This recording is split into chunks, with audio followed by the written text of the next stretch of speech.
નમસ્કાર, સ્વાગત છે આપનું રંગતમાં। હું સિદ્ધિ કમાણી રોજ તમને અવનવી વાનગી બનાવતા શીખવું છું। જો તમને મારી વાનગી પસંદ આવતી હોય તો તમે મારી ચેનલને સબસ્ક્રાઈબ કરો, મારા વિડીયોને લાઈક કરો અને તમારા ગ્રુપમાં મારા વિડીયો જરૂરથી શેર કરો। તો આજે આપણે એકદમ સોફ્ટ અને ટેસ્ટી એવા પરોઠા બનાવતા શીખીશું, જે તમે સેવ ટમેટાના સબ્જી જોડે ખાઓ, ચા જોડે ખાઓ, બધા જોડે ખૂબ જ મસ્ત ટેસ્ટી લાગે છે। તો ચાલો આજે આપણે બનાવવાનું શરૂ કરીએ એકદમ સોફ્ટ અને ટેસ્ટી એવા પરોઠા।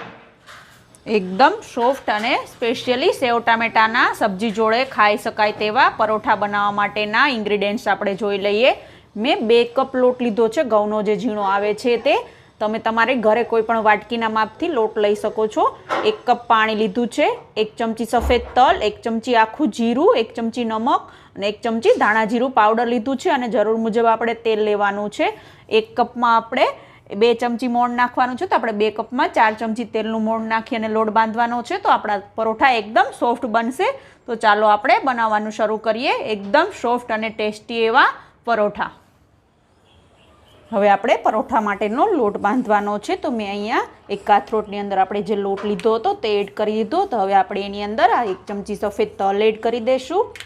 આખું જીરું છે તેને આવી રીતે હાથમાં લઈ અને મસળી અને પછી એડ કરશો તો જીરુંની સ્મેલ ખૂબ જ મસ્ત આવશે। તો આપણે આવી રીતે જીરુંને હાથમાં મસળી અને પછી એડ કરી દઈશું।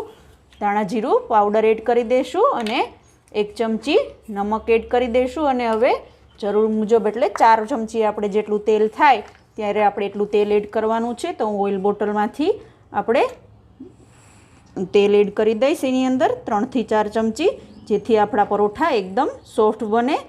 તો હવે આપણે બધી જ વસ્તુને હાથ વડે મિક્સ કરી લેશું અને તમારે મોણનું માપ ચેક કરવું હોય તો બધી વસ્તુ મિક્સ કરી અને આપણે મુઠ્ઠી વાળીએ અને લોટની મુઠ્ઠી વળી જાય તો એ મુઠ્ઠી પડતું મોણ પરોઠામાં એડ કરવાથી આપણા પરોઠા એકદમ સોફ્ટ અને ટેસ્ટી બનશે।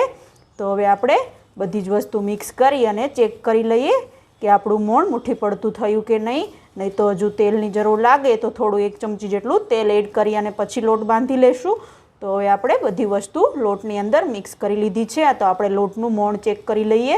તો આવી રીતે આ મુઠ્ઠી વાળવાથી મુઠ્ઠી વળી જાય છે, તો આપણું મોણ બરાબર છે। તો હવે આપણે એની અંદર પાણી નાખી અને એકદમ કઠણ પણ નહીં અને એકદમ સોફ્ટ પણ નહીં એવો મીડિયમ લોટ બાંધી લેશું। તો હવે આપણે પાણી એડ કરી અને લોટને બાંધવાનો છે। તો હવે આપણે આવી રીતે પાણી એડ કરતા જશું અને લોટને મિક્સ કરી અને લોટ બાંધી લેશું। તો હવે આપણે પાણી એડ કરી અને મીડિયમ એવો કઠણ પણ નહીં અને સોફ્ટ પણ નહીં એવો લોટ બાંધી લેશું। અહીંયા આપણો લોટ બંધાઈ ગયો છે। તો હવે આપણે એની અંદર થોડું અમથું તેલ એડ કરી અને ઢાંકી અને 5 થી 10 મિનિટ માટે રેસ્ટ કરવા માટે રાખી દઈશું, જેથી આપણો લોટ એકદમ સોફ્ટ થઈ જાય અને આપણા પરોઠા પણ ખૂબ જ ટેસ્ટી બને। તો એટલા માટે હવે આપણે લોટમાં આવી રીતે તેલ લગાવી અને એક કોઈ પણ બાઉલ ઢાંકી અને 5 થી 10 મિનિટ માટે રેસ્ટ કરવા માટે રાખી દઈશું। 5 થી 10 મિનિટ થઈ ગઈ છે। તો હવે આપણે લોટને ચેક કરી લઈશું અને આવી રીતે એને હાથ વડે મસળી લેવાનો છે। એકદમ સોફ્ટ થાય ત્યાં સુધી હાથ વડે આપણે લોટને મસળી લઈશું અને મસળાઈ જાય પછી આપણે એના લોવા બનાવી અને પરોઠા વણવાના છે। બહુ જાડા પણ નહીં અને બહુ પતલા પણ નહીં એવા મીડિયમ સાઇઝના પરોઠા વણશો તો આપણા પરોઠા એકદમ સોફ્ટ અને ક્રિસ્પી અને ટેસ્ટી બનશે। તો આપણો લોટ મસળાઈ ગયો છે। તો હવે આપણે લોટના લુવા બનાવી લેશું। આવી રીતે એમાંથી એક ટુકડો લઈ લેવાનો લોટની અંદર, આવી રીતે હાથ બંને હથેળી વચ્ચે લોટ રાખી અને રોલ બનાવી અને પછી આપણે એના લુવા બનાવવાના છે, જેથી આપણા પરોઠા બધા જ એક જ સરખા બને। તો આવી રીતે મેં રોલ વાળી લીધો છે। હવે આવી રીતે એના ટુકડા કરી લેશું। એક રોલ મેં એમાંથી 4 કર્યા છે અને આવી રીતે આપણે લુવા બનાવી લેવાનો છે। હથેળીમાં દબાવી અને ગોળ શેપમાં મેં આવી રીતે આપણે હવે બધા જ લુવા બનાવી લેશું। અહીંયા મેં પરોઠા બનાવવા માટે બધા જ લોટના લુવા બનાવી લીધા છે। તો હવે આપણે પરોઠાને વણી લેશું। હવે આપણે પરોઠાને વણવાના છે, એના માટે મેં અહીંયા એક કપડું પાથરી અને એની ઉપર પાટલી લીધી છે અને અહીંયા અટામણ માટે મેં એક ઘઉંનો કોરો લોટ લીધો છે। તો હવે આપણે પરોઠાને વણી લેશું। એના માટે આપણે જે લુવા બનાવ્યા હતા તેને હું કોરા લોટમાં બોળી અને પછી આવી રીતે આપણે એને વણવાના છે। તો હવે આપણે એને આવી રીતે વણી લેશું। અડધું વણાઈ જાય રોટી એટલે આપણે એને વાળી અને પછી પાછું વણવાનું છે, જેથી આપણા પરોઠા એકદમ મસ્ત બને.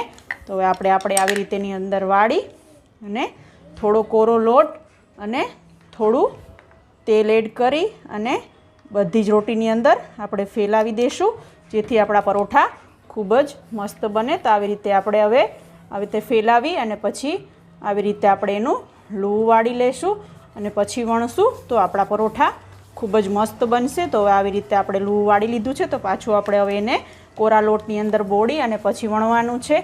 તો હવે આપણે પરોઠાને વણી અને પાછું લૂવું બનાવી લેવાનું છે. તે ત્રિકોણ શેપમાં હું પરોઠા બનાવીશ, એટલા માટે એક વખત આપણે લગાવી લીધું. તો હવે બીજી વખત આવી રીતે આપણે એને એડ કરી અને આપણે એને આવી રીતે આમ વચ્ચે બે વાળી રોટલીને અને પછી વચ્ચે લોટ લગાવી અને આવી રીતે લૂવું કરી લેશું.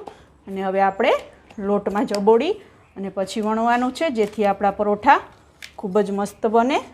તો હવે આપણે આવી રીતે પરોઠાને વણી લેશું, બહુ પતલું પણ નહીં અને બહુ જાડું પણ નહીં, એવી રીતે આપણે પરોઠાને વણવાનું છે, જેથી આપણા પરોઠા ખૂબ જ સોફ્ટ અને ટેસ્ટી બને. તો હવે આપણે આવી રીતે બધા જ પરોઠાને વણી અને પછી શેકી લેશું. તો તમે જોઈ શકો છો, બહુ જાડું પણ નહીં અને બહુ પતલું પણ નહીં, એવું મીડિયમ સાઇઝનું પરોઠું મેં અહીંયા વણી લીધું છે. તો હવે આપણે આવી રીતે બધા જ પરોઠાને, તમે ગોળ પણ વણી શકો છો આ રીતથી. તો હવે આવી રીતે આપણે બધા જ પરોઠાને વણી અને શેકી લેશું. અહીંયા મેં બધા જ પરોઠા વણી લીધા છે. તો હવે આપણે પરોઠાને શેકી લેશું. હવે આપણે પરોઠાને શેકવાના છે, તો એના માટે મેં ગેસની ફ્લેમ ચાલુ કરી અને જે લોખંડની લોઢી આવે છે તે ગરમ કરવા માટે રાખી છે. તો આપણે હવે લોઢી ગરમ થાય એમાં પહેલાં આપણે એની અંદર અડધી ચમચી તેલ નાખી અને આવી રીતે સ્પ્રેડ કરી અને પછી પરોઠા શેકશો, તો આપણા પરોઠા મસ્ત શેકાશે અને દાજશે પણ નહીં. તો હવે આપણે લોઢીની અંદર એક પરોઠું એડ કરી દઈશું.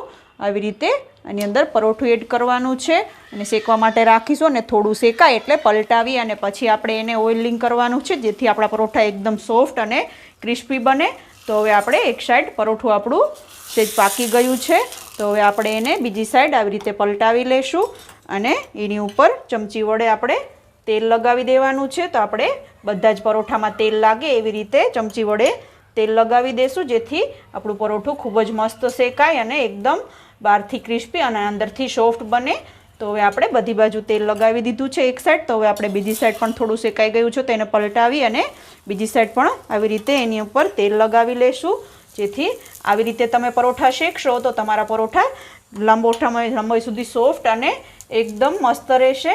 તો હવે આપણે આવી રીતે ગેસની ફ્લેમ મીડિયમ રાખી અને બધા જ પરોઠાને શેકવાના છે. તો આવી રીતે આપણે જોઈ શકો છો તમે, એક સાઈડ આપણું પરોઠું આવી રીતે શેકાય પછી આપણે બીજી સાઈડ પલટાવવાનું છે. તો હવે આપણે એને પલટાવી લેશું અને ગેસની ફ્લેમ મીડિયમ કરી અને આવી રીતે પરોઠાને શેકશું. તમે જોઈ શકો છો મસ્ત રીતે ફૂલી અને આપણા પરોઠા એકદમ મસ્ત લાઇટ બ્રાઉન થઈ અને શેકાઈ રહ્યા છે. તો હવે આપણે આવી રીતે બધા જ પરોઠાને શેકી લેશું. આપણું પરોઠું મસ્ત રીતે શેકાઈ ગયું છે. તો હવે આપણે પરોઠાને એક પ્લેટમાં કાઢી લેશું અને બીજા પરોઠાને પણ શેકવા માટે રાખી દઈશું. તો હવે આપણે બીજા પરોઠાને આવી રીતે એમનેમ કોરું જ પહેલાં શેકવાનું છે. તો આપણે એક સાઈડ થોડું પાકે પછી પલટાવી અને ઓઇલ લગાવીને શેકવાનું છે. તમે આ રીતથી પરોઠા શેકશો તો એકદમ બાર જેવા અને ખૂબ જ સોફ્ટ પરોઠા બનશે અને ખાવામાં પણ ખૂબ જ ટેસ્ટી લાગશે. તો આપણું એક સાઈડ પરોઠાની શેકાઈ ગઈ છે થોડી થોડી. તો આપણે એને હવે પલટાવી લઈશું અને એની ઉપર ઓઇલ લગાવી દઈશું. જો તમને મારી અવનવી વાનગી પસંદ આવતી હોય તો તમે મારી ચેનલને સબસ્ક્રાઈબ કરો, મારા વિડીયોને લાઇક કરો અને શેર કરો. તો આવી રીતે આપણે બધા જ પરોઠાને શેકી લઈશું અને આ પરોઠાને તમે સેવ ટમેટાના સબ્જી સાથે સર્વ કરશો, ખૂબ જ ટેસ્ટી લાગશે. તો હવે આપણે પરોઠાને આવી રીતે બધા પરોઠાને શેકી અને સર્વ કરી લઈશું. તૈયાર છે એકદમ ટેસ્ટી અને ઢાબા જેવા આપણા સોફ્ટ, એકદમ ખાવામાં ખૂબ જ સોફ્ટ એવા પરોઠા. જ્યારે તમે સેવ ટમેટાનું સબ્જી સાથે ખાશો તે ખૂબ જ ટેસ્ટી લાગશે. અને ઘરે તમે જ્યારે સેવ ટમેટાનું સબ્જી બનાવો ત્યારે આ પરોઠા ઘરે જરૂરથી ટ્રાય કરો અને તમારા પરોઠા કેવા બન્યા તે મને કમેન્ટ બોક્સમાં જરૂરથી જણાવજો. કેવી લાગી આજની રેસીપી તમને? જો તમને મારી રેસીપી ગમી હોય તો જે નીચે વિડીયોની નીચે જે રંગતનું બટન છે તેની બાજુમાં સબસ્ક્રાઈબરનું બટન આપેલું છે તેને પણ ક્લિક કરો અને એની બાજુમાં જે બેલ આઇકન આપેલું છે તેને પણ ટચ કરો, જેથી તમને એ નોટિફિકેશન મળતું રહે. તો રોજ આવી અવનવી વાનગી જોવા માટે જોતા રહો રંગત, ખાણીપીણીના શોખીન ગુજરાતીઓની. Thanks for watching.